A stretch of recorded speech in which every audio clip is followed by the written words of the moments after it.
Now it is my honor and privilege to introduce our keynote speaker, Dr. Laura Vazquez of Northern Illinois University. Dr. Vazquez earned her PhD in radio, TV, and film from Northwestern University and has been teaching media theory and production courses in the NIU Department of Communication for 20 years. Dr. Vazquez is a documentary filmmaker who has produced several social issue documentaries on topics such as domestic violence and the courts, poverty and homelessness among various populations, sexual assault on college campuses, and the politics of healthy food. Her most recent film, Think Globally, Act Locally, premiered in October 2015 at the 12th International Pascal Conference in Catania, Italy. It has screened in several festivals, including Big Muddy, National Communication Association Social Justice Film Series, and the Illinois International Film Festival.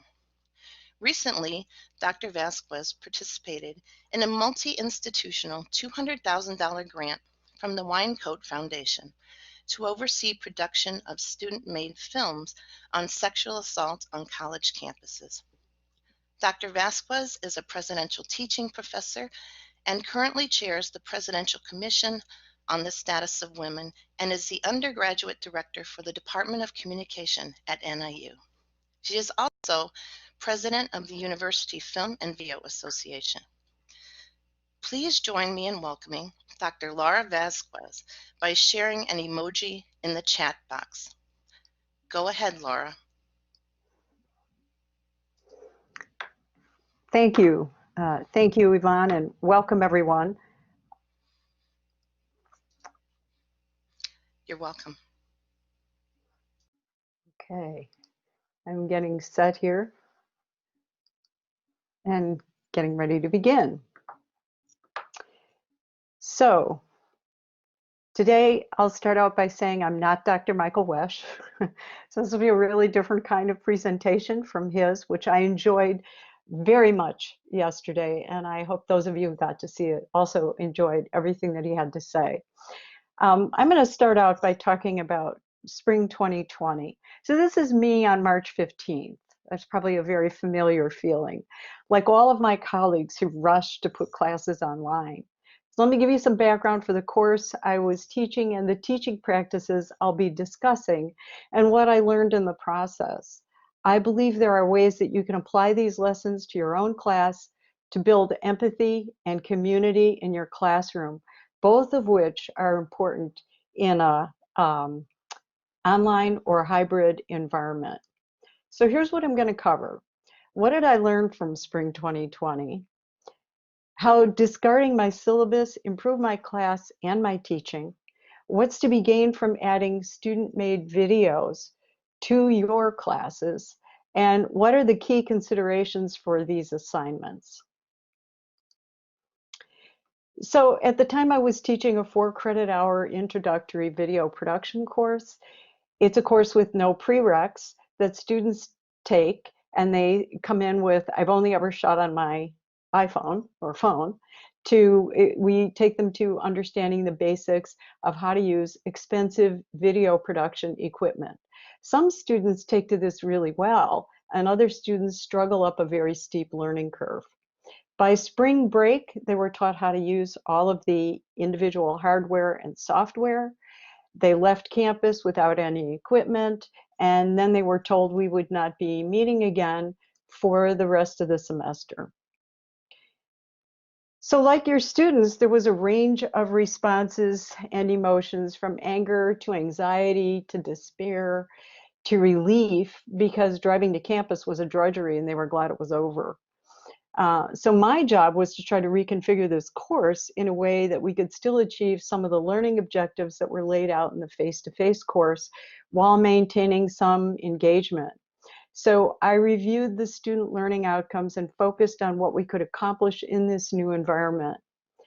The process forced me to take a long, hard look at what was truly important for them to learn. And in the process, I learned quite a bit about my students, who they were as individuals, what were their personal goals for the course, And let me just mention, we're not a film school, but we are the only course in the Chicagoland area that offers media production to students. Yes, we had some barriers to overcome. So let me talk about the barriers first. The first one was technology. This included a lack of access to Wi-Fi, to computers that could run the free software made available by these very generous tech companies.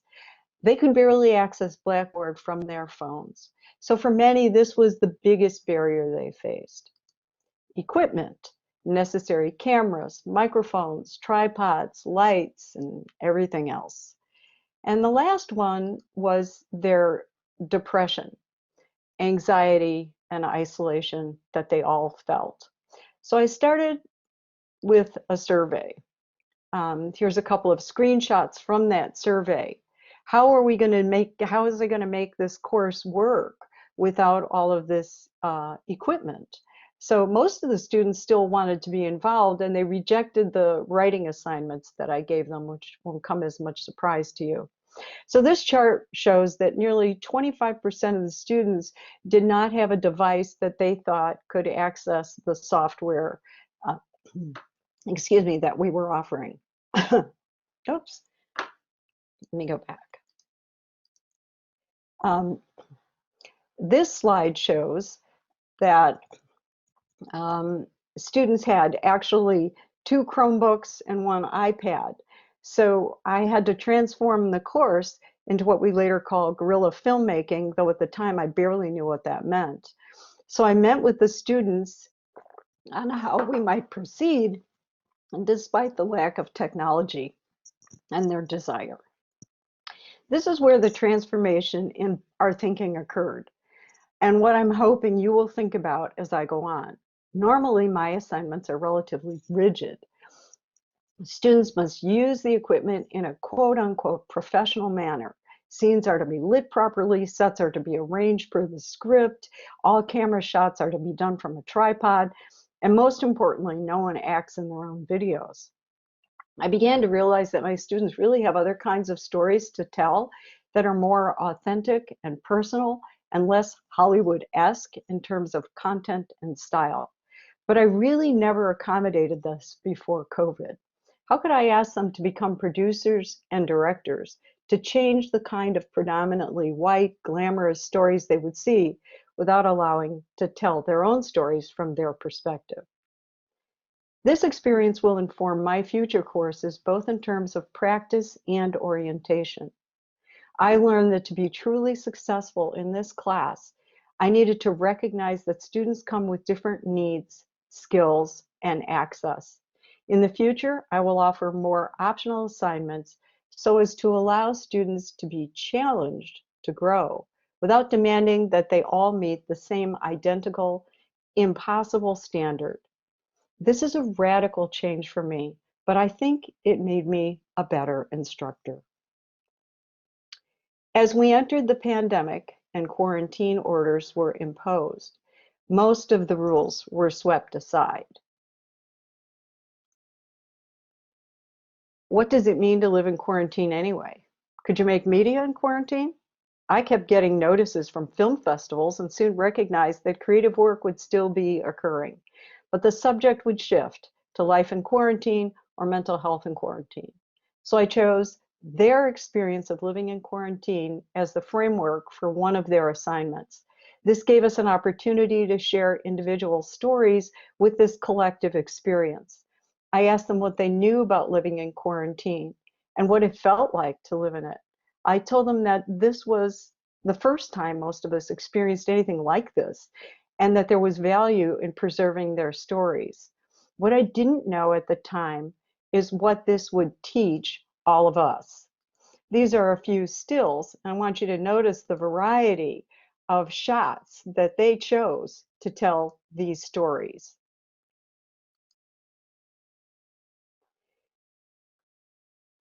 You're probably saying to yourself, how could they complete these assignments without any production equipment, editing software, cast members, crew? Well, this leads me to the key lesson I learned during this confusing semester. Not all of our students were able to utilize the resources I suggested or even made available. This is where they became truly resourceful and determined and learned more than my original syllabus contained. When I had always handed them all the resources, this is your editing software, this is your equipment, they didn't have to grow technology chops. Now they had to learn how to search on their own because they all had different kinds of equipment. They'd report back to the class and we'd share this in discussion. And of course, you know, their best friend, Google or YouTube, learning resources. I couldn't find the software to edit on a Chromebook, but they did. I was quickly reminded that video is so ubiquitous in their lives, thanks to social media platforms, that in some ways they were more prepared for guerrilla filmmaking than I was. This is an important lesson for you to think about. My first question for you to consider is this. Could you take a single assignment and turn it into one where they respond in a video using found footage? So found footage, that term, refers to any non-copyright protected video that they might find on the internet. Could you have them introduce themselves by talking about what they hope to learn in your class? This is one of the assignments that I propose you think about. In the case of my first assignment, it was about being quarantined and living in COVID-19. So I allowed them to use found footage, record any audio on any device they had. Of course, they all had phones, and I was surprised by the diversity of their various perspectives on the subject. Some students used found footage, others recorded themselves speaking on their phones. One student interviewed his sister and mother. In each case, each of these stories revealed something about the students. Now, after the class, I had a student put together this short 3-minute clip about what it was like to live in quarantine. So I want to show this to you now.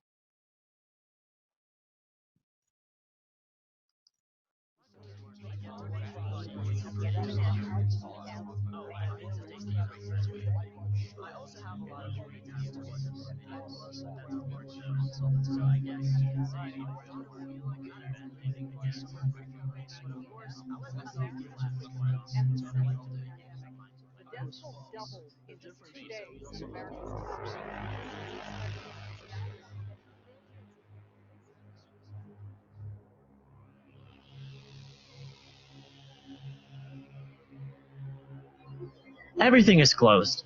Restaurants, gyms, schools. This is my room, where I'm spending my quarantine. I've stayed here for the past 3 weeks, and will remain in these 4 walls for another month. Over the past month, the United States government has taken a variety of measures to deal with the coronavirus, whether it be to combat the spread of it or to deal with the fallout caused by the lackluster first response they had. Some of the precautions that we're taking here in Chicago is that we have a shelter-in-place order, and we were one of the first cities to do that. Personally, in our home, we are limiting our going out altogether. We aren't even allowed to go out. Even if you ignored your civil duties and left to go out, there's nothing open, no freedom.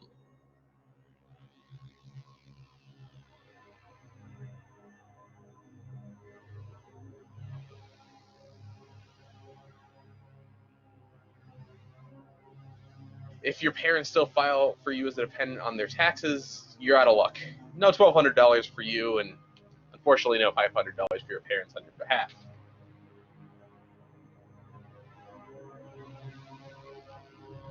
As people, it is difficult to have such limited free will, and it's hard to not have any real-life face-to-face human interaction outside of your fellow cellmates. Kidding. It's not fine. None of this is fine. It's all gonna get worse and worse. I can't do this. I can't do this. You know what? It scared the hell out of me. I can only describe it as a great emotional and motivational numbness. It certainly is not sadness, but a lack of feeling in all emotions. I push past it, but it is difficult to do so. Way more difficult than before the quarantine. I really hope this pandemic passes soon and we can get back to our normal lives.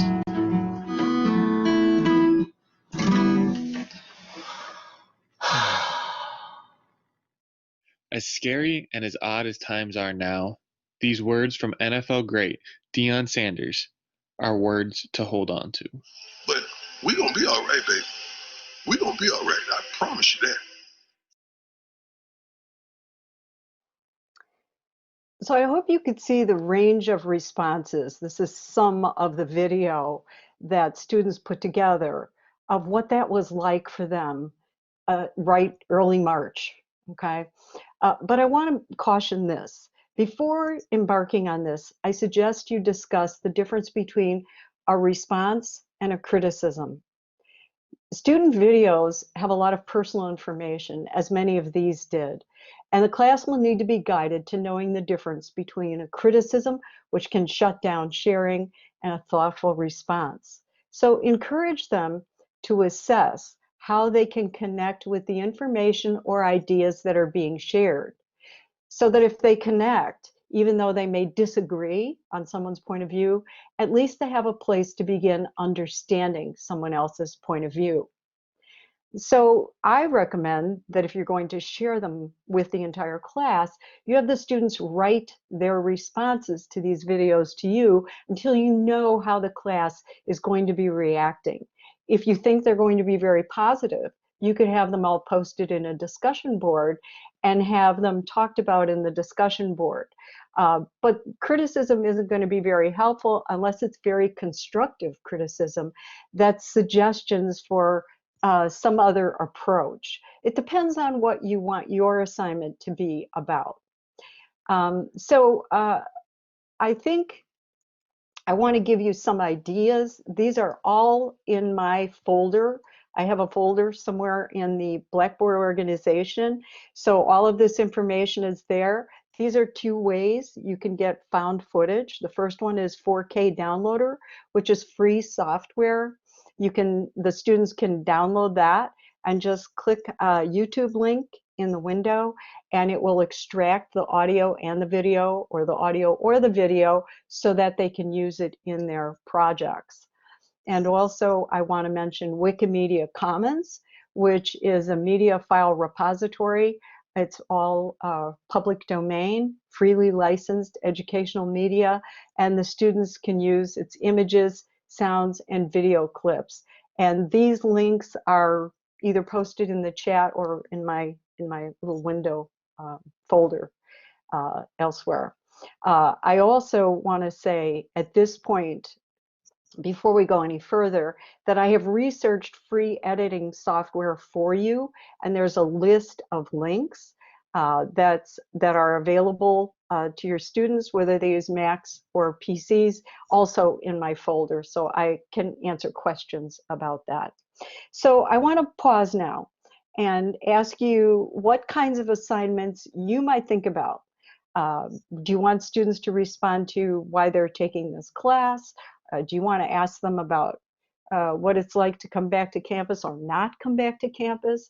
What is it you want to know? How they're dealing with the pandemic? All of this can be done either through Kaltura or through some other kind of found footage. So I'm going to pause and take questions. Or if you would like to raise your hand and then we can have an order to the questions that you want to ask.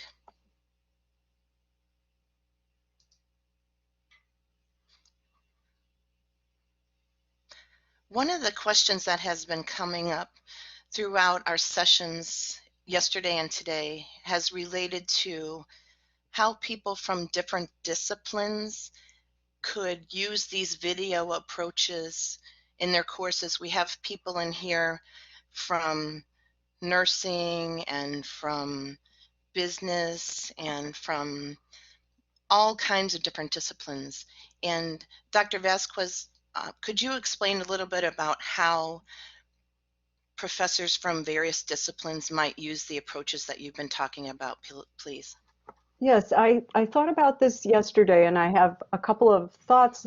What if you, say, are in a nursing and you want your students to do a video response about how they're feeling about uh, getting a nursing degree during a pandemic when they know many nurses are putting their lives on the line. So this is a way of connecting with your students and kind of understanding what they're bringing as they're coming into the class. So that's one possibility.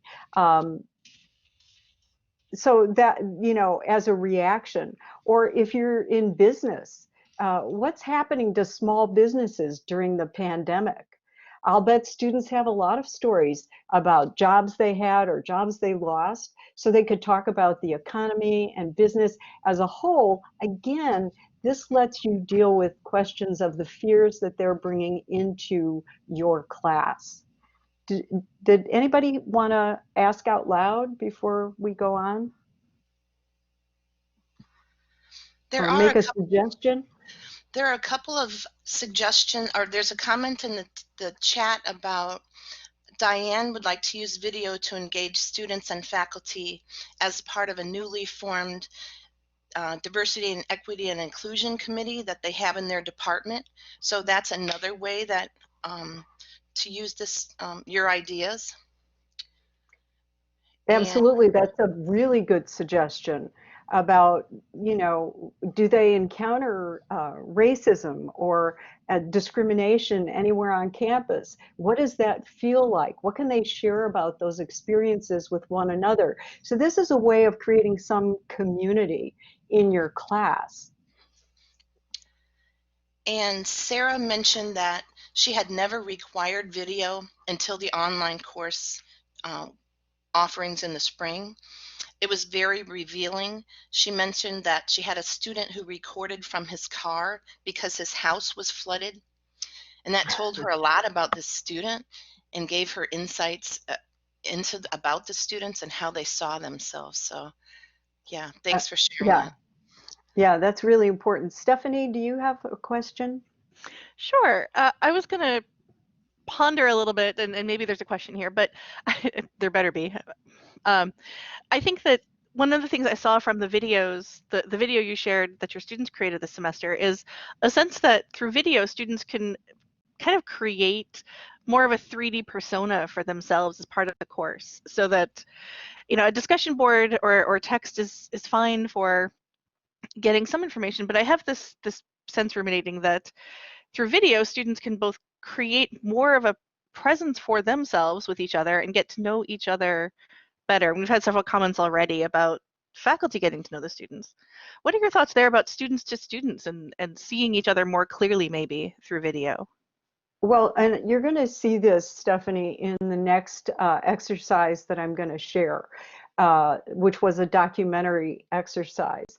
And I think absolutely they learned to dimensionalize one another.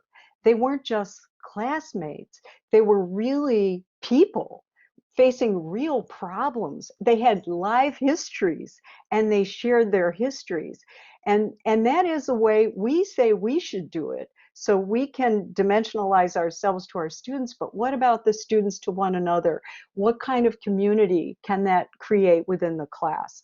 And I found the students much more accepting than I ever expected. Some students who said they didn't have editing software, students were volunteering. Just put it up for me somewhere, I'll grab it, I'll edit it for you. I mean, it was a whole new world for them to help each other and to rescue each other. And once they got to know each other, it worked. It really worked. All right, so I'm going to go on. If anybody has anything they want to share, we're going to have another talk time at the end. Okay, I'm not sure what is somebody having tech problems? Okay. So this was this is the second prompt. I asked students to make a short documentary. This could be their first person story or an interview recording someone else's story. They can just face the camera vlog style, and you see this over on the side of the screen, and there's a link to the vlog, a site that talks about how to vlog and how to put these up on YouTube. Your students will know all about this. I absolutely guarantee it. And I was very surprised at how honest and frank my students were with sharing personal stories. It was amazing. Let me say this, time limit these. You don't want these to be much more than 2 to 3 minutes tops, because you don't want them to get too involved in the production part of it. But I'm going to share with you some of what they did. So I also have students write for me before they submit anything. And in the writing, they have to do what we call in media studies a treatment. This is what my story is going to be. This is the beginning, the middle, and the end. And these are the pieces that I'm going to put together. Video from a birthday party, or video that I've shot, or pictures. So all of that is possible. And as I said, the vlogging is very popular. They'll know exactly how to do this. Oops, let's try that again. Okay, so some students chose to interview family members over Skype, and they recorded that. One student told the story of his mother's return to Mexico. Then she got stopped at the border. She couldn't come back.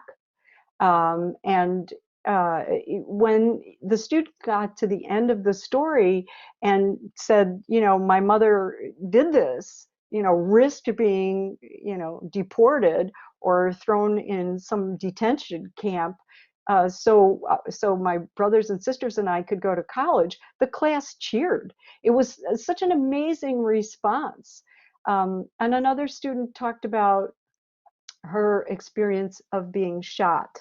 So I'm going to show you little pieces of each of these, so know when it goes to black, it'll be starting a new story. Welcome to G&G Getaway, short for Graham and Gramps Getaway, of course. A place where there's lots of love, laughter, and your belly is never empty when you leave. We appreciate your work, love, and generosity that you've given us through all the years. And for that, we want to say, we love you. We love you, G&G Getaway. Love you, Grandma and Grandpa. We love you. We love you. Love you, Grandma and Grandpa. I love you, Grandma and Grandpa.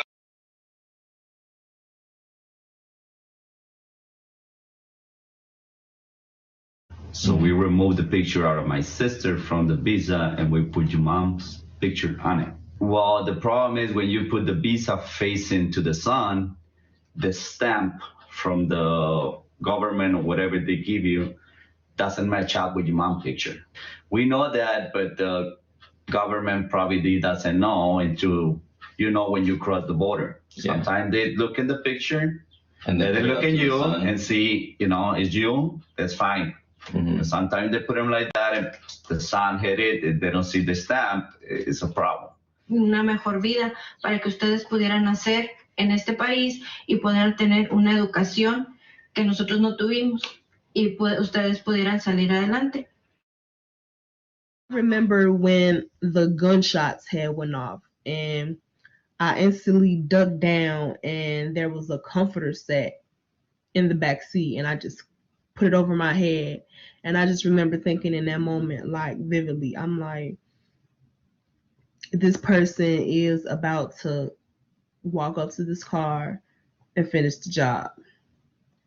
And I remember just thinking like, I'm about to die. I remember when I took it out of my face,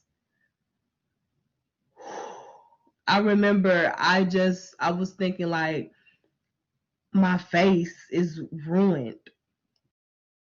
How did my family react to us? Not particularly well, to say the least. They discouraged it. Let's just put it that way. They discouraged it pretty strongly. I think to be fair, though, I think they were thinking about both of us. They realized how hard it would be for us to mature. And yes, that's what they said. Oh. They said that they were worried about how people would react to us. But they only started saying that after I responded to them wanting me not to be with them. They eventually warmed up to it. I wouldn't have.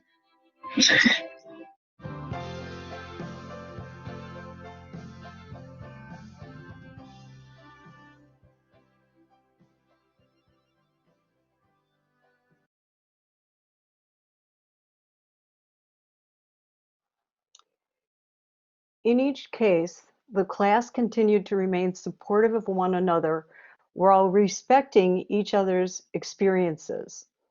I appreciate my students and I love what I teach, but my classes are often dominated by the same patriarchal values and systems that dominate our film and TV industry as a whole. I'm sure you've noticed. For my students to share their stories and to understand the value of their experiences really meant more to them than any technical grade I might have given them.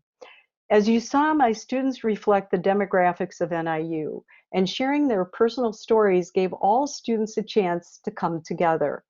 After this class exercise, I have a very different reaction to what it means to know my students, and all of us have a far greater understanding and respect for one another. COVID gave me a chance to explore this and to share these valuable stories. I am open to discussion questions at this point. I think I'm finished sharing information. So does anyone have questions or anything? Yes, Randy. Hi, can you hear me, Laura? I can. All right, I don't have my fancy mic on because, you know. I'm, just as a side note for anyone listening, I am teaching the course Laura was just, Dr. Vazquez was just telling us about this fall. So I'm taking a lot of good ideas. I just was wondering, I know that you prompted your students in those videos we saw to do like a documentary project, short one. But did you give them anything more specific to draw out these very sort of strong pointed themes? I know, you do a lot of work with social justice, so I'm just wondering, how did you get some of the powerful stories other than do a doc? You know what I mean? Yeah, I do know what you mean. And, some of that was in their pre-production. So they would send me their treatment and I would look at it. The student who talked about being shot, I worked with because I wanted to know when that experience was and was she really ready to talk about this and to share it. And I think she was, and there was great therapeutic value in it. Honestly, they're not all as powerful as what you saw, but I think it's interesting that I reached out to students and these are the ones that came back and said, absolutely, show what you want to show. This is great. I love doing it. They're all up on YouTube. And so they really wanted to share personal things. So I do have prompts and I could share those prompts with you. They're in my online class, which took over my face-to-face class. But mostly I asked for personal stories or interviewing somebody else. The student who interviewed his parents told me originally that his mother wouldn't talk about this because she was afraid that she could be caught or tracked in some way.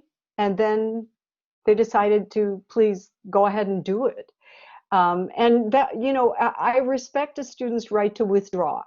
So when he said, no, my mother doesn't want to do it, I said, well, let's come up with something else. So, I had to allow for that. So a lot of this happened in that treatment stage where I got something in writing from them.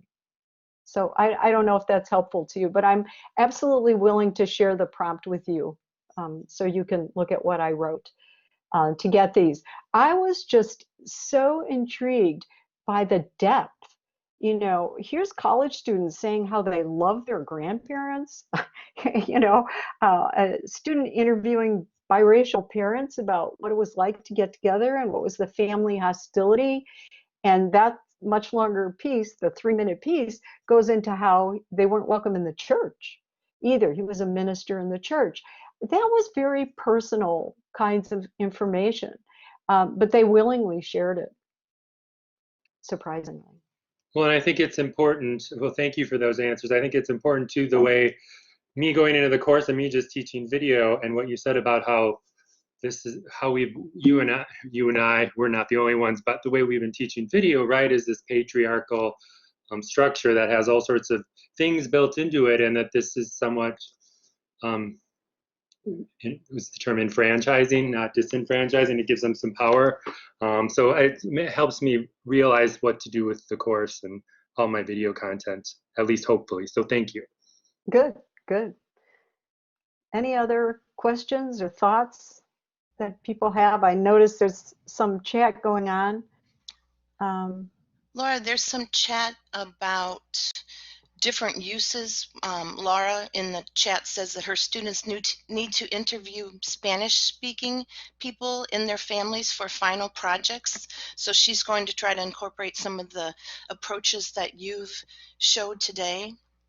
And can I just say in response that I recommend that she look at some of the free online video editing software, because I don't know if you ask them to put subtitles or translate, but that may be something you want to think about. So, you know, I put up, I did do quite a bit of research yesterday to find the best free stuff. I don't think my students should have to pay for it. And so I don't require that, but I want them, if they want to put up subtitles, that's all I'm saying, Laura, in response. And we appreciate all that research you did yesterday too as well, Dr. Vazquez, thank you. And other comments relate to teaching the classes online seemed to help students get to know each other better than they were able to do in that physical classroom, and recording themselves on VoiceThread.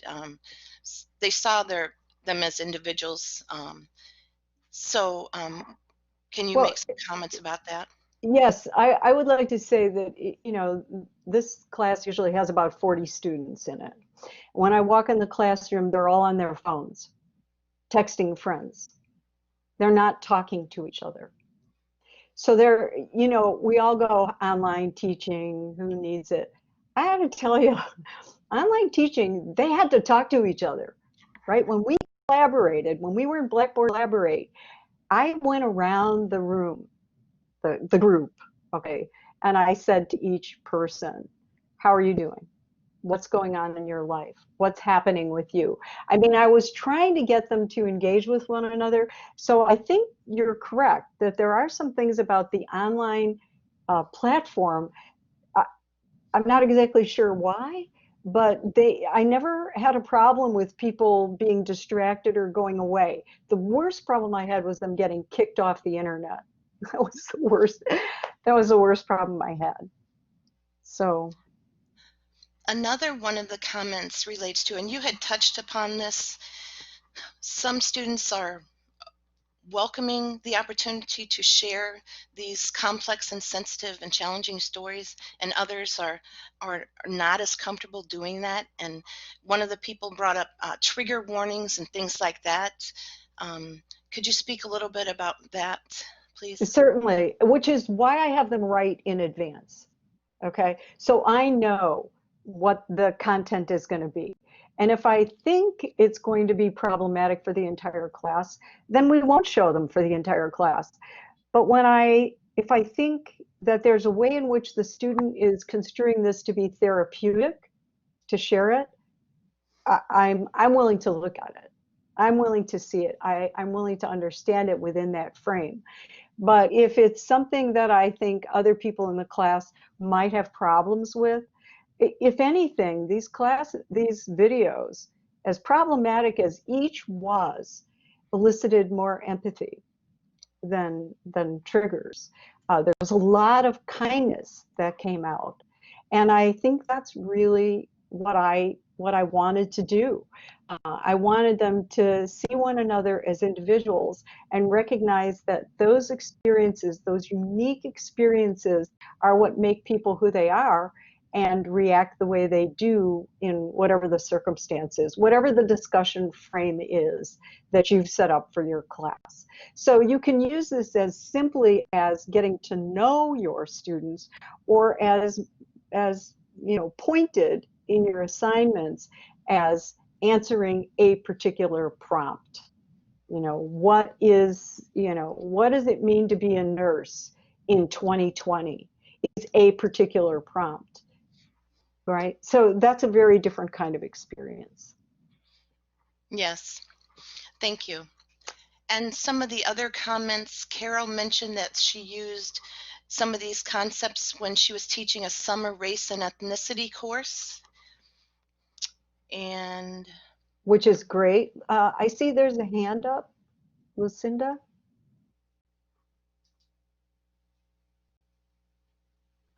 Lucinda? Can you hear me now? I can. Yeah, I saw a question up there. How can we use video in math and economics, and more specifically, video in teaching an ancient language such as Latin? It's a removal from the immediate daily life in a way. Is there a way to dimensionalize things like that better?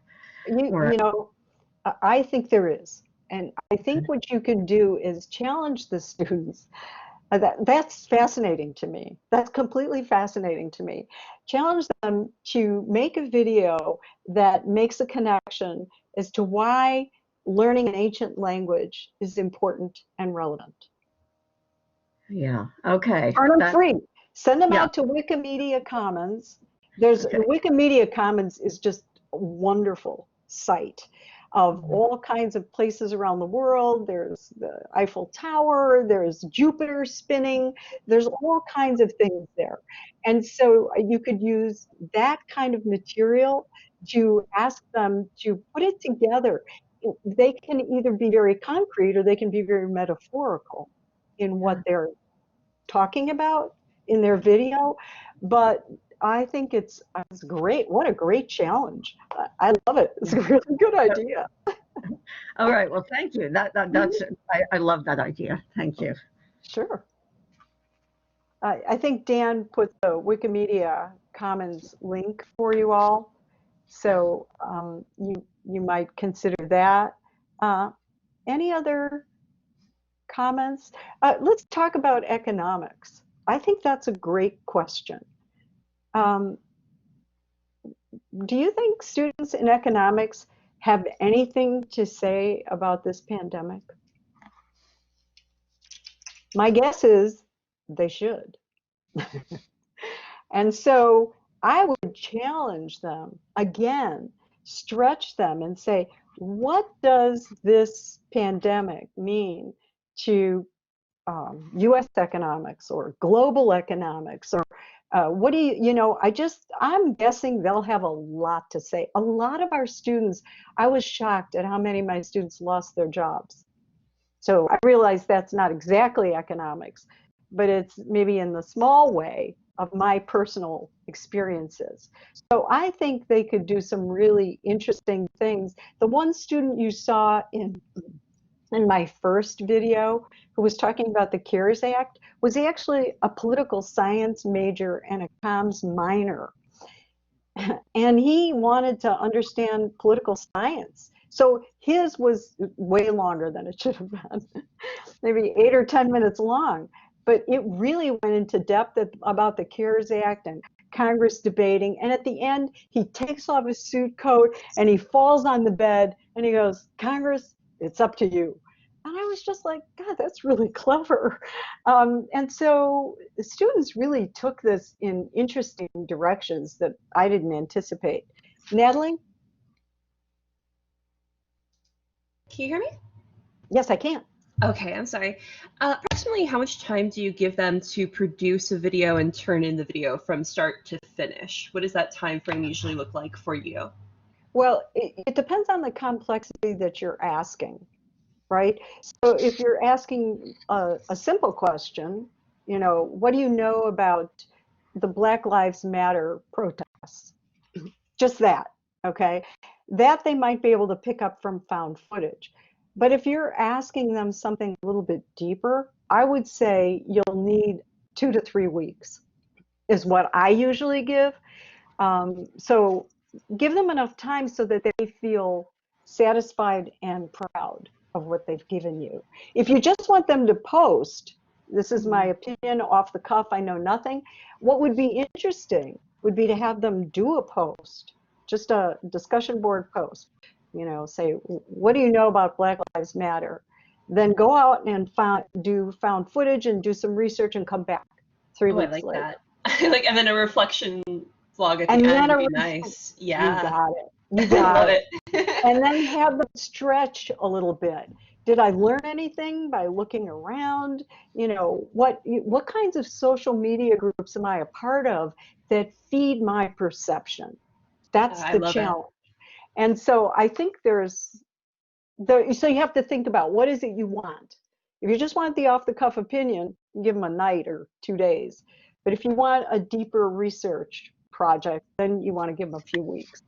Definitely. I think my synthesis project for my composition class is going to go the route of video and, of course, writing a piece, of course, too. But I love that idea of building 3 videos, right? Because then you have to sort of shift genre.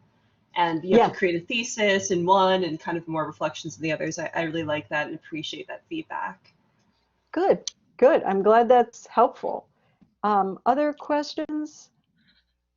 Laura, in the chat, Manjuri asked about how you could use video in math. You had talked about economics and power. Manjuri's asking about using video in math. Any thoughts on that?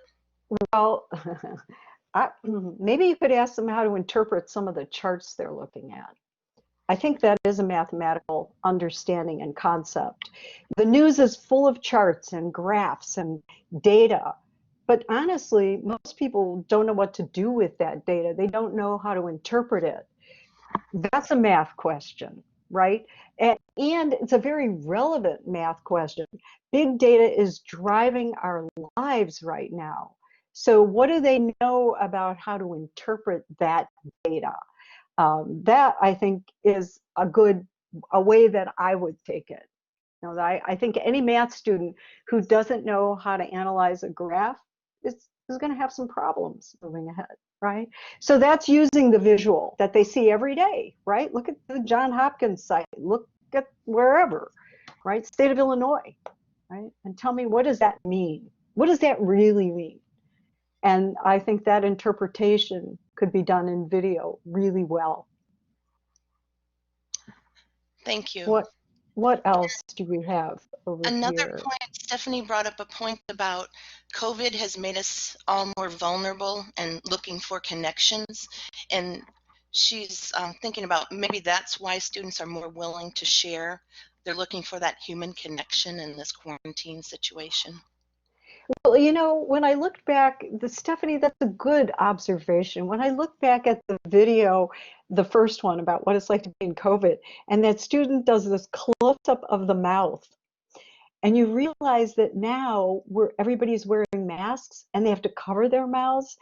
And I realized that connection, that the mouth, right, and eyes, and all these places that are now vulnerable and we're supposed to be covering them up, is really important. Now, I'm going to track back. I think you're right that is why they're more willing to share. And I wonder if they feel less vulnerable because we're online. On the other hand, they do everything online. So when I track to nursing, I was just thinking of another thing. Wouldn't it be an interesting thing to ask a nursing student to make a video about PPE, how effective it is or isn't, right? What is it? What does it mean? What kind of a mask do people have to wear and why? I think those are the kinds of things you can do with some of the specialized courses that could be very effective. The disability in society question. Let's see, people with disabilities. You know, I really think this is an important question. How is the pandemic affecting the lives of people with disabilities? What an important question. What a good thing for people to react to and respond to. I think that's a really good idea.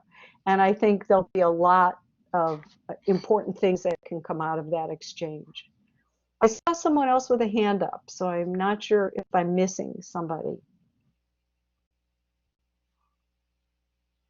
Yes, I agree. Candace has a comment here about how we don't have to find the answers. We just have to ask the questions. So you just have to decide what is it you want to know about from them and ask them what to do, how to share, how to change. You know, they are, you could ask your students to make a short video on how they're going to vote, not who they're going to vote for, but their physical process of voting. How do they think they're going to do that physically? That it doesn't have to be, you don't have to know anything about candidates or candidate preferences, but what are they thinking about? I mean, the range is amazing, and they have lots to say. Another aspect that I've noticed in us going online in the spring is that professors, we've had the same experience as the students. We made that quick shift to quarantine and had the limitations with the technology and the variety of tools or lack of tools. And in our authentic selves, we're projecting from our homes, and maybe we don't have a separate office. Or I think that our vulnerability also has helped students to feel more safe in sharing. That we don't have, like you said, we don't reach for that Hollywood-esque standard because it's not possible in this situation. No, it wasn't possible. It wasn't possible. I see a hand up. Micah, am I saying that right? Am I saying your name correctly?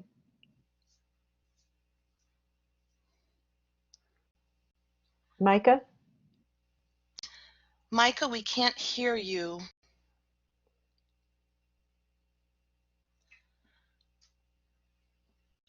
Micah, if you please try to engage your microphone again,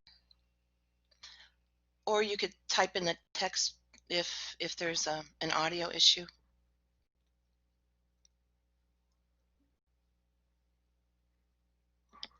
Oh, the appropriate video length, I would say 2 to 3 minutes. That's fine. Don't worry about your audio. 2 to 3 minutes is where you want to land. Most of my students were in that 3-minute range. Excuse me. And that was fine. That was fine. I have a pretty short attention span anyway, so that was fine. And we have time for about one more question or your closing thoughts, Laura, if you would like to. If anyone has questions, they are free to email me. I'm going to put my email here.